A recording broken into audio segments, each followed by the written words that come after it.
بسم الله الرحمن الرحیم. السلام علیکم ورحمۃ اللہ وبرکاتہ. پرون چې کوم ناخوشګوار واقع راغلی دا په سوات خوازاخیله چالیار کې چې په یو مدرسه کې د یو ماشوم سره جسمانی تشدد شوی دی او د هغې تشدد په نتیجه کې د هغه بچي شهادت واقع شوی دی. انا لله و انا الیه راجعون. من په دغې شهادت باندې په دې بهیمانه قتل باندې او په دې وحشیانه تشدد باندې انتهایی خفه یو. موږ د غم اظهار کوو او د دې ماشوم د والدینو سره د هغوی د اهل خانه سره موږ په دې غم کې برابر شریک یو. زموږ زړونه په دې باندې زخمي دي. په دې حوالې سره زه نن لا یعلمه چې د دې واقعې په باره کې یو متوازن تبصره هم وشي او په دې کې خپله رایې هم ووایو او د مستقبل دپاره چې کم پلانینګ پکار دی، کومه منصوبندي پکار چې په هغې باندې خبره وشي. د ټول نه وړاندې زه په دې واقعه باندې خبره کومه چې په سوات کې په خوازاخیله کې یو مدرسه ده او د هغې مدرسې محتمم دی مولانا عمر فاروق او په هغې کې چې کوم استاد محترم دی قاری بختي امین صاحب. د سوشل میډیا نه موږ خبر شو چې کوم په سوشل میډیا باندې مسلسل یو کمپین شروع دی، ویډیوز راځي او بیا خاص کر ما د هغې ماشوم بیان واورېدو. کم ماشوم چې د مدرسې طالب العلم دی او هغه یو جلسې ته هم خطاب کړی دی او د هغې نه مخکې هم د هغه نه چا انټرویو کړی ده. د هغه د وینا مطابق زه په هغه باندې خبره کومه چې هغوی دا ماشوم چېرته غیر حاضري کړې ده. هر څه وجې چې په هغې باندې زه خبره نه کوم، اګر چې په هغې تاسو ته به اندازه وي د هغې ماشوم د نیکه رسپانس هم راغلی دی چې په دې کې پسې پرده څه نور محرکات دي. خو په یو بنیاد باندې زه په چا الزام نه لګوم، دا زما پروټوکول نه دی. کله چې زما سره د دې ایویډنس نه یو دلایل نه خو په څه وجوهاتو باندې هغه ماشوم مدرسې ته نه راتلو، بیا چې کله راغلی دی نو قاري صاحب ورته ویلي چې غوږونه ونیسه. د ورځې پرون 2 بجې غالبا پرون 20 جولای وه 2 بجې غوږونه په هغه نیولي دي او د هغې نه پس بیا قاري صاحب په هغه تشدد کړی دی او دغه ماشوم د وینا مطابق چې هغې لمبه کړی دی، یعنې پاستر یې سملولی دی او هغې په لختو باندې په سټیکونو باندې والی دی. د هغې نه وروستو بیا په دې دوران کې محتمم صاحب راغلی دی. نو د محتمم صاحب د راتلو سره هغه بیا آواز کړی دی چې دا نور هم وهل غواړي او دا وجل غواړي، دا ډېر لوی مجرم دی، دا د مطلب د قتل مستحق دی چې دا قتل شي. او د هغې نه پس یوالی دی. هلک وایي چې کله ماشوم بېخوده شو د هغه خپو لاسو کار پرېښود او بیا ولما اوبه ورکړلې او زما په غېږ کې د هغه نه ساه وختله. دا واقعه موږ اورېدلې ده. د دې په حوالې سره چې کله دا واقعه راغله نو زما په خیال باندې چې ټول پښتانه، ټول پاکستان، ټول امت که دا په شرق و غرب کې څوک دی او خاص کر پښتانه دي، ځکه او پښتو ژبه پوهېږي یا پاکستانیان دي یا مسلمانان دي، د دې غندنه یې کړې ده او دی کنډیم کړی دی دا واقعه او د دې مذمت یې کړی دی او پر زور مذمت یې کړی دی او د هرې حلقې نه د دې په باره کې یو بهترین رسپانس راغی او ټول خلک که دا د دیني مدرسو خلک دی، که دا علما دي، که دا مفتیان دي، که دا سوشل ورکرز دي، که دا سوشل میډیا اکټیویسټس دي، که دا عوام دي، څومره خلک چې دی هغې ټول د دې ماشوم په شا باندې ودرېدل او ویل چې د ماشوم سره زیاتی شوی دی. او زما په خیال د اوسه پورې په دې ټول سیمه کې داسې څوک نه دی پیدا شوی چې هغه د قاري ډیفینس کړی او یا چېرته د محتمم ډیفینس کړی او ټول خلک په دې باندې تقریبا په یو پیج باندې دي چې هغوی دا ظلم او زیاتی شوی دی. موږ دغه خبره کو زیاتی شوی دی او موږ دا مطالبه کو د ګورنمنټ اف پاکستان نه چې قرار واقعي سزا د بختي امین ته هم میلاو شي او دی عمر فاروق ته هم میلاو شي او داسې قسمه مدرسې چې دا بنیادي طور باندې ټارچر سیلز دي، دا بنیادي طور باندې مدرسې نه دي، دې ته مدرسه نه ویلی کېږي، دې ته تربیتګاه نه ویلی کېږي، بلکې دا بنیادي طور باندې ټارچر سیلز دي، دا بنیادي طور باندې دکانونه دي، دا بنیادي طور باندې فیکټریانې دي، دا د پیسو د ګټلو دپاره او د ارنینګ دپاره څه بعضې ادارې دي، لحاظه دا بندول هم غواړي داسې قسمه ادارې، داسې قسمه قاریان صاحبان، داسې قسمه استادان، داسې قسمه پروفیسران چې څوک هم دي هغه بالکل د سنګلاخونو شاته کول غواړي، د تورو تمبو شاته کول غواړي، د په لاکپ کې او په جیل کې چول غواړي او د دې خلکو مکروه چهرې هم خلکو ته ښکاره کول غواړي چې داسې قسمه درندګان چې په هره شعبه کې دي نو دا قطعا د دې امت د بچو استاذ نشي کېدلی، مربي نشي کېدلی. دا موږ مطالبه کوو او دوی ته دې سنګین سزا میلاو شي، سنګین نه سنګین سزا. د قتل چې کومه سزا ده او هغه سزا چې هغه قصاص دی او د یو انسان د وجلو په حوالې سره که 100 کسان متفق شي، دا خو 2 کسان دي، 100 کسان په شریکه باندې یو کس مړ کي او دا 100 کسان قصاص کول پکار دي. په دې وجه باندې موږ دا مطالبه د ګورنمنټ اف پاکستان نه کوو، موږ د چیف جسټس اف پاکستان نه د شهباز شریف صاحب نه چې هغه پرایم منسٹر دی، د آصف علي زرداری صاحب نه چې هغه صدر پاکستان دی، د سی ایم صاحب نه چې هغه زمونږ الیمین ګنډاپور صاحب دی، او د هغې سره سره زمونږ چې څومره سیکیورټي ادارې دي، بلکې زه د عاصم منیر صاحب نه دا مطالبه کوم چې دا ټول دا دي بالکل داسې قسم مجرمان د سزا ورکړي. دا زمونږ زه د جمعیت اتحاد العلماء صوبه خیبر پښتونخوا د نایب پریزیډنټ په حوالې سره زه یم، یعنی د جماعت اسلامي چې څومره مدرسې دي څومره علما دي د هغې زه نایب صدر یم. په دې حیثیت باندې زه دا خبره کوم چې زمونږ بیانیه او زمونږ نریټیو دا ده چې سزا دې میلاو شي او دا ظلم شوی دی. لیکن دلته کې یو څو بنیادي خبرې زه کول غواړم او په کار داره چې زما دا ویډیو چا د دې وخته پورې کتلې ده او دا د اخیره پورې تاسو وګورئ، او خاص کر والدینو ته هم دا ورسوئ، او خاص کر بیا چې کم استادان دي او دا استادان خصوصي طور باندې دا د حفظ او د مدرسې د تجوید د استادان دي، نو هغې قاریانو صاحبانو ته هم زما دا ویډیو ورسوئ. په دې حوالې سره چې کله دا مسله راغله نو زمونږ د دې معاشرې یو عجیب غونې کیفیت دی چې کله دا قسمه واقع په مدرسه کې راشي، یا جسمانی تشدد راشي، یا جنسی تشدد راشي، یا اخلاقی تشدد راشي، مورلی تشدد راشي، او دا کار په مدرسه کې شوی، نو کم چې لیبرل مایندډ خلک دی، یونیورسټیانو والا، کالجونو والا، سوشل ورکرز، هغوی داسې طوفان بدتمیزي برپا کی، دا مولیان ټول داسې دي، دا قریان ټول داسې دي، او دا مولیان هم بدتمیز دي، او دا مفتیان هم بدتمیز دي، او دا قریان هم بدتمیز دي، او دی له بچي ملیږي، او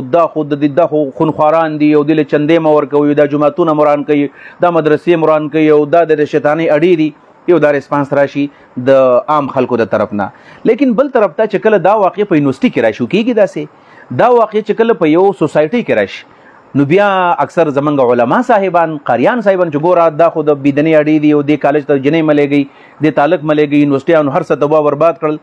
یعنی دا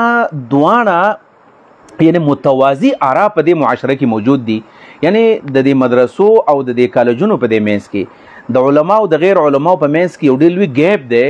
زه دا غواړم چې دا ګیپ ختمول غواړي. بالفرض که دا واقع په مدرسه کې وشي ظلم دی،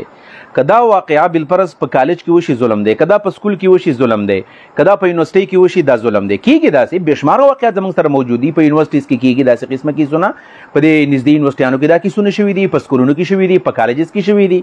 بلکې دې نه علاوه په بعضې علاقو کې باقاعده داسې شوي دي چې د اشتراکي عمل په نتیجه کې هم داسې شوي دي چېرته یو ګینګ دی، یو 100 کسان دي، او بیا کله ټریس شي. دا خو موږ ګورو په دې کلو کې، په علاقو کې، په سیټیز کې، او دارنګې په اربن ایریاز کې او مختلف ایریاز کې دا کارونه کېږي. نو دا چې په کم ځای کې هم دا کار کېږي، نو په کار دا د یو معزز شهري په حیثیت باندې چې زه د معاشرې یو فرد یم، زه یو شهري یم، د دې په حیثیت باندې موږ له په کار ده چې دا ظلم په کم ځای کېږي چې په هغه ځای باندې موږ ګزار وکړو. لیکن د دې په اړه کې بالفرض که یو کیس په کالج کې وشو بیا کالج بدنامول، دا کوم انصاف دی؟ یو کیس په سکول کې وشو بیا ټول سکول بدنامول، دا کوم انصاف دی؟ یو کیس په یونیورسټۍ کې وشو ټول یونیورسټیان بدنامول، دا کوم انصاف دی؟ یا د یو سکول د استاد نه، پروفیسر نه، لیکچرر نه یو کیس وشو، نو دا کوم انصاف دی چې موږ ټول ټیچرز او ټول پروفیسرز موږ بدنامو؟ او دغه شانې بالفرض که په یو مدرسه کې یو کیس وشو، په یو جامعه کې یو کیس وشو، یو قاری د عمل وکړو، یو مولي صاحب عمل وکړو، یو مفتی صاحب عمل وکړو، یو شیخ صاحب د عمل وکړو، یو استاد وکړو، معلم وکړو، نو دا کوم انصاف دی چې د هغې استاز د دې ګناوني فعل او د دې خطرناک عمل په بنیاد باندې موږ ټول علما او دارنګې ټول مدارسو په دې باندې موږ بلیم ولګو، الزام ولګو؟ لهذا دا تربیت د یو مسلمان په حیثیت باندې، د یو پاکستاني په حیثیت باندې، د یو پښتون په حیثیت باندې دا کلیجه موږ لغټول پکار دي، زړه موږ لغټ کول پکار دي، ضرب وسی کول پکار دي چې موږ صحیح انالیسز وکړو، صحیح تجزیه وکړو، او د هغې نه پس موږ یو متوازن رای موږ ورکړو. او زه په هغې تفصیلاتو کې نه ځم، الحمدلله موږ د دې معاشرې خلک یو، موږ په دې معاشره کې ان یو، او موږ د ډېر څه نه خبرېږو، خو دا خبرې موږ نه کول غواړو. دا موبایل زموږ په لاس کې هم دی، دا موبایل د معاشرې د عام کس په لاس کې هم دی. څنګه چې په دې موبایل باندې تاسو د علماو خلاف قسمه قسم بکواس، د هغوی خلاف بد اخلاقي، بد زباني کولی شئ. نو الحمدلله د دې دینی مدرسو پیداوار دومره دی، زما د اندازې مطابق 50 لاک طالبان به یک وخت پاکستان کې سبق وایي. نو موږ داسې نشو کولی چې دې طالبانو له په دې موبایل ووایو چې تاسو هم په دې موبایل باندې دا خلک هټ کوي او د دې خلکو کردار کشي وکوي. بالفرض که داسې قسمه شی شروع شي، زه هغه سوشل میډیا اکټیویسټ څه وایم چې تاسو چې کله په سوشل میډیا باندې راځئ او دا موبایل تا په لاس کې اخیستی دی او مایک د سره دی او ته کیمرې ته کښېنئ او بس په علماو باندې لګیا یې، بالفرض که دې علماو له زه د عالم له د شاګرد له د طالب له زه موبایل په لاس کې ورکړم او زه له مایک په لاس کې ورکړم چې ته وګرځه په دې کلي کې چې څومره کیسز دی هغه راوباسه، په دې کلي کې څومره نوجوانان غلط کردار کوي هغه راوباسه، څومره زنانه په دې کې اخته دي هغه راوباسه. دا معاشره پاتې شي؟ دا نه پاتې کېږي. قطعا دا معاشره نه پاتې کېږي. بل دا 21مه صدۍ ده، په دې کې انتهایی برایانې دي. په دې وجه باندې زه دا خبره کومه د دې معاشرې د تعلیم او د تربیت ذمہ داري دا د ډاکټر هم ده، دا د پروفیسر هم ده، دا د استاد هم ده، دا د یو کلي د خان ملک نواب هم ده، دا د یو مدرس هم ده، د یو عالم هم ده. او په شریکه باندې موږ د دې معاشرې اصلاح وکړو. یو خبره زه دا کومه، لہذا زه د دې واقعې غندنه کومه، په پرزور الفاظو مذمت هم کومه. په دې د جمعیت اتحاد العلماء د پلیټ فارم نه هم موږ د دې غندنه کوو، د جماعت اسلامي پاکستان د علماء وینګ د طرف نه هم موږ د دې غندنه کوو. او موږ په دې واقع کې ټوټلی موږ د دې ماشوم د خاندان سره په دې کې ولاړ یو، په دې کې دوی مرای په دې کې نشته دی. خود د دې په اړه کې هغه خلکو له اجازت قطعا نه ورکو چې هغوی دي د دې په اړه کې د دینی مدرسو کردار کوشي وکړي او د علما کردار کوشي وکړي. یو خبره کوم ملګرو واورئ، ګورئ دا خبره زه ډېره زیات ضروري خبره کوم او دا خبره زما هر چاته ورسوي. امام مالک رحمت الله علیه، بلکې که زه یو خبره وکړم، ما په دې دوران کې ما بیګا امام مالک رحمت الله علیه په خوب کې لیدلی دی. بیګا د نیمې شپې تقریبا د پېشمني په ټیم کې امام مالک رحمت الله علیه سره زما ملاقات شوی دی، ما ورسره سلام کړی دی، ما ته حدیث ویلی دی الحمدلله په د شپې په خوب کې. مطلب زه به دا وایم چې د هغه یو قسم په عالم منام کې په خوب کې ما د هغه تلمذ بیګا اختیار کړی دی. د دې امام مالک رحمت الله علیه یو قول دی او ډېر زیات عجیب قول، مې بي چې الله تعالی مال بیګا په دې خوب کې راوستي د نو ممکن د چې دې مقصد هم داو هغه خوب کې. او بلکې زه چې امام مالک رحمت الله علیه زخ کول کړي په خوب کې، دا بیګا په خوب کې مالی دلی دي. امام مالک رحمه الله فرمایي چې لحوم العلماء مسمومه من شمها مرزا. نوجوانانو، سوشل میډیا اکټیویسټانو او د سوشل ورکرز، تاسو ته خبره کوم چې ګوره امام مالک وایي چې لحوم العلماء مسمومه، د علماو دا غوښې چې دي دا زهر آلود دي. ګورئ من شمها مرزا، چا چې بوی کړي دي دا بیمار شوی دی. ګورئ په دې خبرو به تاسو رسئ، یعنی داسې نه دي ویلي چې چا وخوړله دا بیماري کوي، چا چې بوی کړله. دې څه مطلب دی؟ مطلب دا یو خو موږ علما نه یو، ما پسې خبرې وکړې ځکه زه عالم نه یم، زه طالب العلم یم. کوم خلک چې علما دي، کوم خلک چې د منبر د محراب خلک دی، د هغې خلکو په باره کې احادیثو کې خو ډېر څه دي، قرآن کې خو ډېر څه دي. خو امام مالک رحمت الله علیه فرمایي چې د دې علماو دا غوښې په دې کې زهر دي. ګورئ چا چې بوی کړي دي نه، ګورئ هغه بیا مردار شوی دی او هغه بیمار شوی دی.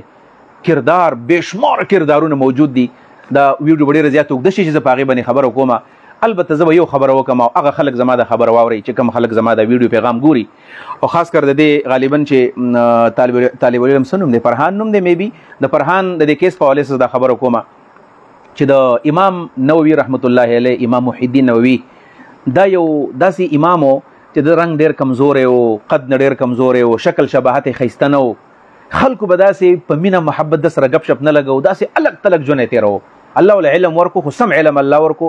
او بلکې زه به هم د امام شافعي رحمه الله مذهب چې چا تدوین کړی دی هغه دا عالم دی، دا امام نووي رحمه الله دی. مجموع شرح المحذب شو، د هغې سره سره دا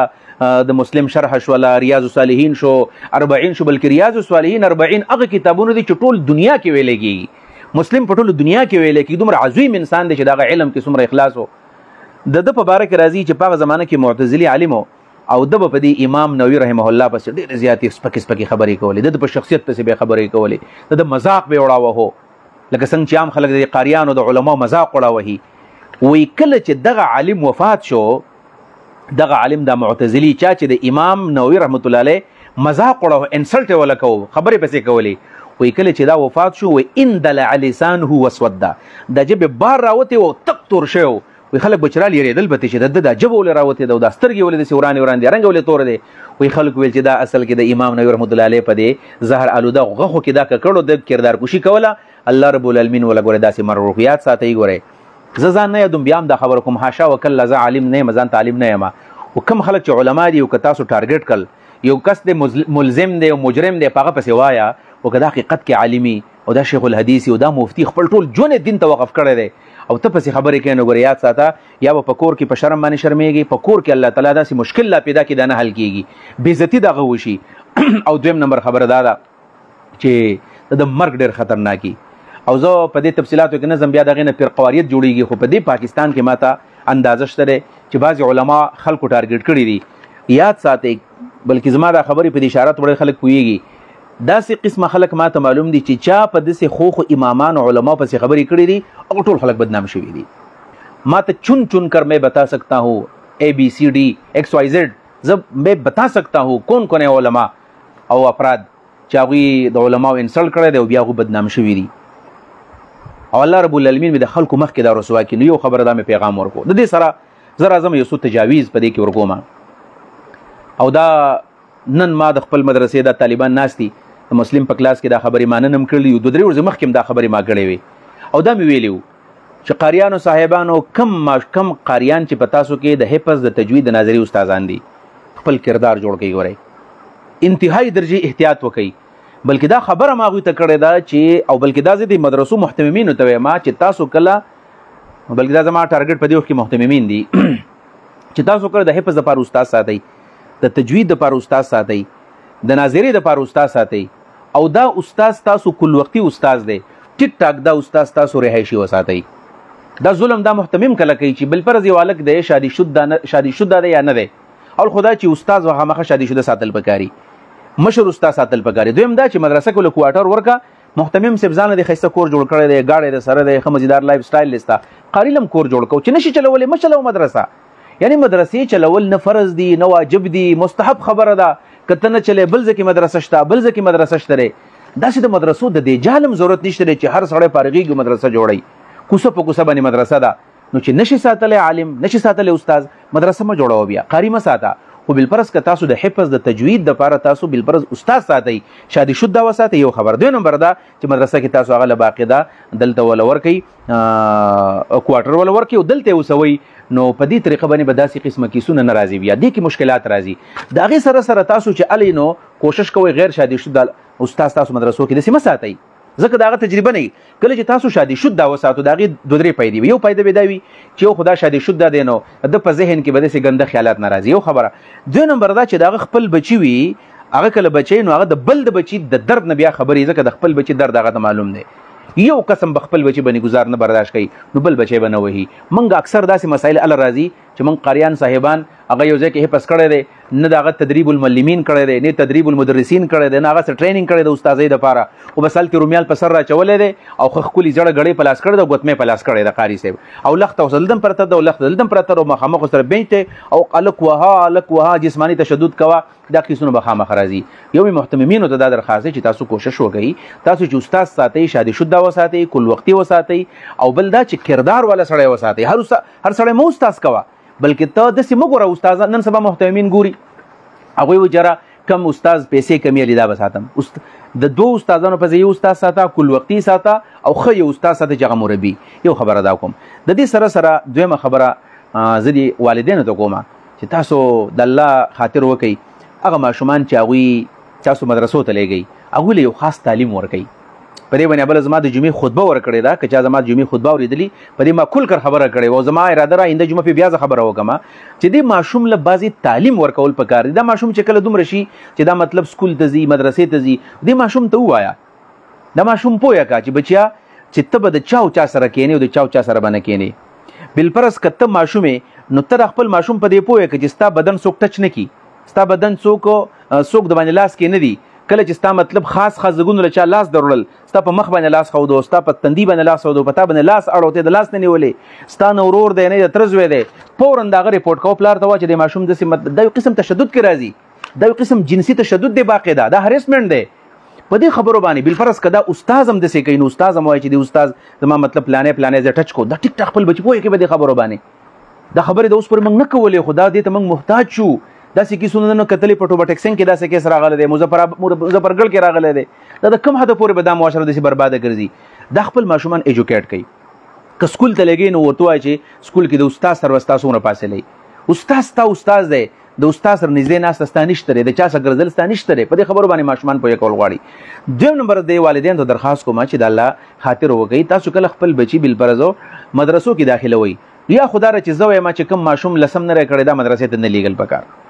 په دې باندې که زما سره څوک اختلاف کوي بالکل زما سره اختلاف وکړي او زما یقین دی اندازه مې ده چې په دې خبره به زما سره ډېر علما اختلاف کوي چېرې ته خو د مدرسو خلاف کې زه قطعا د مدرسو خلاف نه کوم خو چې یو ماشوم یا لسم نه دی کړی یا خاص کر اتم نه دی کړی دا ماشوم نه پوهېږي په دې خبرو باندې دا زر دوکه کېږي لہذا ماشوم چې میټرک نه دی کړی دا ته مدرسې ته مه لیږه ښه میټرک یې وکړو مچې ورشو بلوغ ته ورسېدو اوس مدرسې ته لیږې یوازې مدرسه نو هاسټل ته لیږل هم کدا په کالج کې هاسټل ته لګي کدا مدرسې ته لګي نو یا موږ خپل ماشومان په دې ماشوموالو کې ولېږو پلاني کیډټ کالج سکول کې داخل کو پلاني کې داخل کو هاسټل کې داخل کا دا تیمرګ رډکه د زمنګا دا په خبر رک دی ماشوم پشپګم هم کې موږ هاسټل ته ولېږو دا ماشوم په بد اخلاقه کېږي هاسټل ته ماشوم ملګا مدرسې ته ماشوم ملګا چې ماشوم دی چې خو ته پوی دی چې د لک میچور دی اوسه مدرسې ته ولېګا یا بل پرس کدا ماشوم خيار دی کم از کم چې اته مې کړه د مدرسې ته بیا ولېګا ها بعضی مدرسې الحمدلله شته هغه ډېر کردار والا خلک دی ته پوهېږي چې د دې مدرسې د قاریانو صاحبانو د استادانو صاحبانو کردار شته دا تشدد نه کوي نه جسماني تشدد کوي نه د جنسي تشدد کوي نو بیا ته ماشوم هم لګي نو ډېر لوی معلومات وکړه دغه نه پس پر ماشوم ولېګا نو څه به کول غواړي ځکه حفظ هو ماشومالي کې کېږي د هغې دپاره ښه طریقه داره په کلي کې مینیمم د خپل بچي دپاره ټیوشن دپاره په زرګونو پیسې ورکوو په سکول کې ورکوو په کلي کې هم یو قاري ښه په 50-60 هزار روپۍ باندې قاري ونیسئ په 40-30 هزار روپۍ باندې قاري ونیسه او په دې کلي کې به د ماسپښین نه پس ماشوم ته سبق وایي که نه موږ 100 روپۍ چې ماشوم له کله په جومات کې ورکوو که نه نو هغه په 10 او په 15 تاریخ باندې ورکوو 100 روپۍ موږ په یک تاریخ نشو ورکولی او ماشوم چې کله 100 روپۍ غواړي مور هم کنزل کوي او پلار هم کنزل کوي او قاریان وزګار دي وګوره کله په چا باندې پیسې راوړي او کله په چا باندې روټۍ او کله په چا باندې چای او کله دا او کله دا 100 روپۍ موږ نه ورکوو بالفرض که موږ په خپل بچي باندې سبق وایو پکار دا ده چې ښه هر کور دی 500 روپۍ دی ورکوي او ښه قاري دی وساتي چې هغه په هر لحاظ باندې موړي ستا بچو ته سبق وایي په دې طریقه باندې به دا څیزونه به کنټرول شي او د هغې سره سره زه عام معاشري خلکو ته یو بل درخواست کوم چې داسې قسمه واقعاتو یو مدرسه کې دا واقع وشوله هغه مدرسه کنډیم کول غواړي یو سکول کې دا کار وشو هغه سکول کنډیم کول غواړي د دې په اړه کې ټولې ادارې هیډ کول او ټول علما هیډ کول دا چېرته انصاف نه دی د دې سره سره دا یو تنظیم سره لګول چې ګوره دا خو د په طور مثال په دې زموږ په دې معاشره کې د دیوبند مدرسې دي د اهل حدیث مکتب مدرسې دي د بریلي مکتب مدرسې دي د جماعت اسلامي مدرسې دي د اشاعة التوحید مدرسې دي نو بالفرض که په دې کې د چا په تنظیم کې د چا د تنظیم سم چې د هغې پیلیشن دی الحاق دی نو دا واقعه تاسو د یو تنظیم سم لګوو چې دا یو تنظیم دا کار کړی دی تنظیم قطعا دا کار نه دی کړی یو تنظیم یو وفاق هغه خپل قاري ته خپل استاد محتمم ته دا نه و چې داسې کارونه وکړه لهذا زما درخواست دا دی چې دا د تنظیم سره لګول دا نه دي کول پکار او قاریانو صاحبانو ته په آخر کې بیا درخواست کوم چې ګورې د دې تشدد نه ځان وساتئ ماشوم چې تاله چا راولېږو پلار راولېږو ما ته هغه ورځ یاد ده زه چې کله مدرسې ته تلمه 9 اپریل 2001 باندې د خپل کور نه وتلې مدرسې ته ما ته یاد دي ما میټرک کړی ما ته هغه ورځ یاد ده چې د خپل کور نه وتلمه چې زما د پلار یو سخت دل انسان سنګدل انسان زمونږ د هغه وخته پورې خیال ده چې زمونږ بابا په زړه کې ډوره هم نشته دی او د هغې سخت بابا په سترګو کې غټې غټې اوښکې وې او د هغه د سترګو نه اوښکې بهېدلې و زه روانو مدرسې ته تلمه ما ته هغه ورځ یاد دی چې د خپل کور نه وتلم زما مور ما پسې چغې والې او د هغې د سترګو نه اوښکې تللې او کله به د مدرسې نه رالو د خوشحالۍ نه به د هغوی په سترګو کې اوښکې وي دا هر ماشوم دقه شان عنایت الله دی هر ماشوم عنایت الله دی هر ماشومه چې دا عایشه ده دا چې د کور نه کله وځي د هغه مور پسې زړه خوږېږي د هغې پلار پسې زړه خوږېږي او ما ته دا اندازه ده خاص کر د بچیانو مدرسې دي نو کله چې هغه مدرسې ته لاړه شي نو مور د شپې خوب نه ورځي پلار د شپې خوب نه ورځي قاریانو صاحبانو دا ادراک وکړي دا احساس وکړي هغه پلار د هغه سره غم دی چې زما د ماشوم کردار به څنګه بچ کېږي زما د ماشوم به حفاظت څنګه کېږي هله خوب نه ورځي ما ماشوم بدن ډوډۍ میلاو شوي که نه به میلاو شوي هغه ته بستره میلاوي که نه به میلاو او ته درنده او ته وحشي او سنګدل ته راولګي او هغه ماشوم سره داسې قسمه تشدد وکړي یا جنسي تشدد دی یا سره جسمانی تشدد دی یا سره مورلی تشدد وکړي ته ډېر لوی درنده بیا نبی علیہ الصلوۃ والسلام تعلیمات ځان تر آیات کا دا د مسلم یو حدیث ما لیکلی دی چې ما ضرب رسول الله صلی الله علیه وسلم شیئا قط بیده نبی علیہ السلام هیڅوک په سوک باندې په لاس نه دی والی نبی علیہ السلام په چا ګزار نه دی کړی او قاري ځان سره دلته هم ډنډه ښودل دلته هم ډنډه ښودله او 100 لختې وهل 20 لختې وهل 30 لختې وهل په دې چارسره کې یو قاري صاحب وکړي زما پروګرام اوري ما ملګری دی بیا خو هغه سم شی نو ما ته قصه کوله چې ما یو ماشوم 75 لختې والی 75 لختې 15 یا لختې والی نو هغه خلک پسې بیا روغ ډاکټسن پسې راوستی و او موږ ته قاري راوښوي بیا ته قاري پټېدو بیا ورته چا ښودی نه شو نن وجو یې چې بیا مې توبه ایستلې ده نبی علیہ السلام ما ضرب رسول الله شیئا قط بیده ولا امرأة ولا خادما نه ښځه والده او نه خادم والده نه ماشوم والده نه ښځه والده او نه خادم والده الا یجاهد فی سبیل الله او په جهاد کې بیا ګزارونه خلکو باندې کړي دي که ته دومره نری او تکړه که دا د سکول استاد دی او که دا د مدرسې استاد دی که ته دومره نری نو بیا جهاد له لاړ شو په جهاد کې د دې اسرائیلو خلاف جهاد وکړه د دې هندوانو خلاف جهاد وکړه د دې یهودیانو خلاف بیا جهاد وکړه ماشوم ته منه رکېږه ماشوم مه وهه دا ظلم دی دا زیاتی دی او قرآن کریم کې خدا دی چې ادعو الی سبیل ربک بالحکمة والموعظة الحسنه وجادلهم بالتي احسن سورة النحل کې الله تعالی فرمایي دا دین دی د دین ته خلک رابلل په حکمت باندې په موعظه حسنه باندې په دې طریقه باندې خلک رابلل. او حضرت انس ابن مالک من سره حفظ څومره وخت کې ماشوم کې 3 کاله کې ماشوم تقریبا کوي حفظ خو په 3 کاله کې ستاسو ماشوم 3 کاله دی او ته هغه په 3 کاله کې نشي سمولای. انس ابن مالک رضی الله عنه فرمایي چې زه ماشوم ما د 10 کالو ماشوم مور میرا وسلم نبی علیہ السلام ته حواله کړم او ما د نبی علیہ السلام سره 10 کاله شاګردي کړې ده. خدمت النبي 10 سنين 10 کاله مې رسول الله خدمت کړې ده. فوالله ما ضربني ولا قهرني ولا شتمني په الله مې د قسمې په 10 کاله کې نیم والے کنزل راته نه دی کړي رټلې نیمه بلکې د سیم راته نه دی ویلي چې ما یو کار غلط کړی دی چې دا دی ولې غلط کړی دی یو کار مې نه دی کړی د سری دی چې دا کار دی ولې نه دی کړی بس به په اشاراتو پوهولم. دا ماشومان دا وهلو نه دی راغلي دا ماشومان راغلي دي تربیت دپاره. او بل دا چې دا حفظ کول مستحب کار دی حفظ کول دا مستحب کار دی او چې څوک د مړو کو یاد ساته ګوره حدیث مبارک کې راځي نبی علیہ الصلوۃ والسلام فرمایي چې کله یو کس بل کس له د قتل مشوره ورکی او نیمه من قال شطر کلمتين یعنی چاله مشوره د قتل ورکول او اقتل ونه وای بلکې په دې مړ باندې غلې شو بس دا کې پسې ونه وایو دا اقتل کې دا تل ونه وایو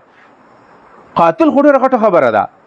چاله مشوره ورکول او منسوبه کول خو ډېره غټه خبره ده. د قتل مشوره دی نیمه ورکړه نبی علیہ الصلوۃ والسلام فرمای مکتوبا بین عینیه یوم القیامت آیس من رحمت الله. د قیامت پر ورځ باندې به د سترګو په دې منځ کې لیکل شوی چې دا بدبخت د الله د رحمت نه امید دی د الله تعالی رحمت نه ملاویږي. او بیا دسی خونخوار درنده چې هغه خپل شاګرد دومره وهي زم د ماشوم بسمه چغي والی د ماشوم بل چې الله تعالی که زما پلار زما د आवाज اوري زما د مور د आवाज اوري دا आवाज چې چا موریدلې وې کنه او زه خو دا خبر دی طالبانو تم کوم دي طالبان هم ډېر کمزوري او ډېر یا خو دباو شوي ډېر زیات دي په کار چې دا طالبان په شریک را پاسېدلی وی که نه او دا قاري یې نیولی وی او دی سم برابر کړی وی په کار خو دا وه طالبانو ته هم دا خبره کومه چې تاسو کله پوهېږئ په دې خبره باندې د یو ماشوم سره دومره زیاتېږي دا استاد نه دی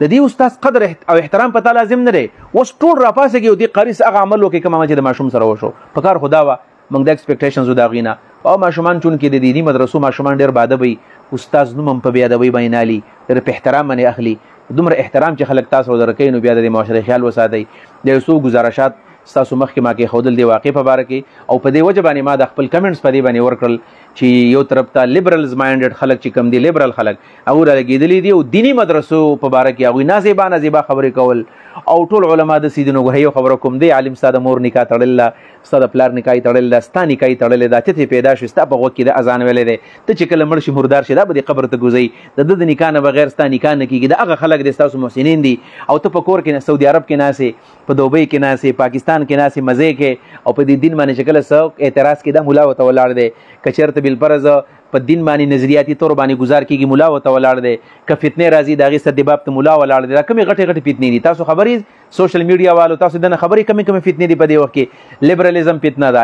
ایتیزم دهریت شروع دي خلک دړه بېلارې کېږي دغې خلکو مقابلې ته دا علما ولاړ دي دا زموږ محسنین دي نو که بالفرض د یو قاري نه غلطي وشوه دا ټولو خلکو نه ده کړې لهذا خپل محسنین پیژندل غواړي څوک ښه دي څوک بد دي دې تمیز کول پکار دي او د هغې په حال کې زه د دیني مدرسو خطبا او علماو نو دا وایم چې تاسو هم داسې په تیش کې مه راځئ بالفرض که چېرته په بل ځای کې د عمل وشو او تاسو ټول خلک بدناموئ راځئ چې د دې ذهنیت خلاف هم په شریکه باندې کار وکړو الله رب العالمین زموږ د ادارې هم کامیابي کړي او داسې قسمه درندګان دا چې په کوم ځای کې هم دي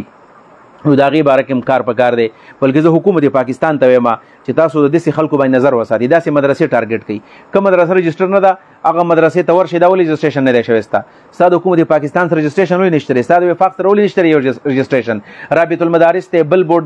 دی چې داسې اپلیکیشنو سره نه وي نو داسې کوم چې چا داسې فیکټریانې کولاو کړي دوکانونه کولاو کړي بند کړئ ورله دا وي دا یو پراپر طریقه به بل دا چې زما د مختلف وفاقونه دي وفاق المدارس العربیه ده وفاق المدارس السلفیه ده یا مطلب وحدت المدارس ته رابطه المدارس ته زه دې ته دا درخواست کوم د هغوی چې کوم صدور دي د هغوی چې کوم ناظمین اعلی دي چې تاسو کله دا مدرسې ته کم فاضلان ورکوئ فضلا دې ذهني تربیت کول پکار دي خاص کر چې بیا کوم بورډونه دي او هغوی د هغوی استادان په مدرسو کې سبق وي د هغوی دپاره د تدریب المعلمین د تدریب المدرسین د هغې تنظیم پکار دی یو تنظیم له زه دا کریډټ ورکوم چې هغه جمعیت طلبه عربیه پاکستان چې دا د جماعت اسلامي د مدرسو تنظیم دی واحد دوی د چوټیانو په دې دورانیه کې د دې خپلو فضلاو دپاره تدریب المعلمین او تدریب المدرسین تنظیم کوي او د جماعت اسلامي چې کوم بل اداره د احیاء علوم فاونډیشن هغوی د طالباتو مدرساتو لپاره هم او د بنین معلمین لپاره ټیک ټاک هغوی دا پروګرامات کوي. زه د نور زه نه یم چې جماعت اسلامي والا یوازې ښه خلک دی نور نه دي، خو د جماعت اسلامي کوم برادر تنظیم دی هغوی هم دا تنظیم کوي او جماعت اسلامي احیاء علوم فاونډیشن هم دا تنظیم کوي. زه نور بورډونو ته هم دا وایم چې څنګه احیاء علوم فاونډیشن دی څنګه جمعیت طلبه عربیه ده هغوی تنظیم د تدریب کوي، تاسو خپل استادانو تدریب ورکوي، دا فرقواریت به ختم شي، دا وحشت به ختم شي، درندگی به ختم شي، څنګهدلي به ختم شي او د خلکو مدرسو باندې بیا اعتماد جوړ شي. واخر دعوانا ان الحمد لله رب العالمین. السلام علیکم ورحمۃ اللہ وبرکاتہ.